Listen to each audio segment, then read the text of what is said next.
Have you ever worked so hard on making something look good that you forgot to actually use it? There was once a weaver bird. Not just any weaver bird, the weaver bird. The one every bird in the forest pointed at when visitors came through. His nest was so perfectly round, so perfectly smooth, it looked less like a home and more like an award. And that was exactly the problem. Because awards are for display, not for living in. Every morning, he woke up with one thought: make it bigger.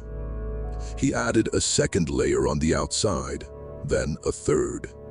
He collected bright feathers from near the river and wove them into the entrance. He found small red berries and pressed them into the walls like jewels on a crown. He even discovered a shiny bottle cap near the old pond and fixed it right at the front, like a nameplate on a mansion gate. Sometimes, flying back to his branch, he passed a small flat nest wedged in the low fork at the base of the tree. Dry grass pressed down with no skill at all, no shape, no color. He flew past it without slowing down, the way you do not slow down for something that has nothing to show you. Other birds flew past his nest, slowed down, and stared. That look on their faces, that was the whole point. His mate waited inside. She had made a soft corner for the eggs. She called for him. He said he was coming. He just needed to fix one small thing on the outside first. The eggs arrived. He was outside pressing in another feather. The chicks hatched. He was outside polishing the bottle cap with his wing. His mate stopped calling after a while. She gathered what little she had and moved down to the small, plain nest wedged in the low fork at the base of the very same tree. No decorations, no bottle cap, just dry grass pressed flat with care. He noticed.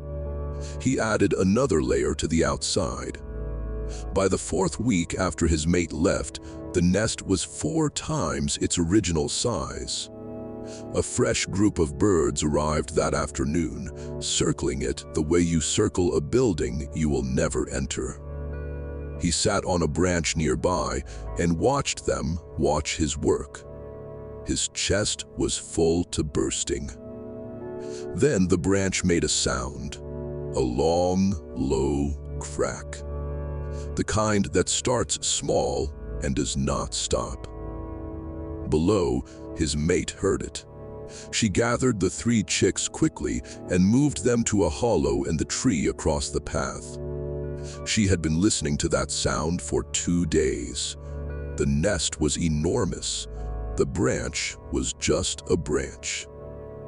It had held on through 3 extra layers and a bottle cap, but weight does not care about effort. The whole construction came off the branch and collapsed downward through the tree itself, breaking through leaves, snapping smaller branches on the way, crashing straight down onto the small, flat nest wedged in the low fork at the base of the tree. The one with no shape and no color. The one he had flown past 100 times without slowing down. Both nests were now one pile of wreckage. Every feather he had collected, every berry, the bottle cap face down in the mud. He sat in the middle of it all. The crowd that had gathered to watch him was already gone. Every single one of them had a nest to go back to. 2 trees away from the wreckage, his mate, who had already moved the chicks to the hollow across the path that same morning the cracks started, sat with 3 chicks pushing against each other for warmth. No crowd, no stares, just noise and heat and small beaks opening for food. A house built only to be seen, has no room for anyone to live in. If this story quietly poked you somewhere, press like and come back tomorrow. New stories drop every day.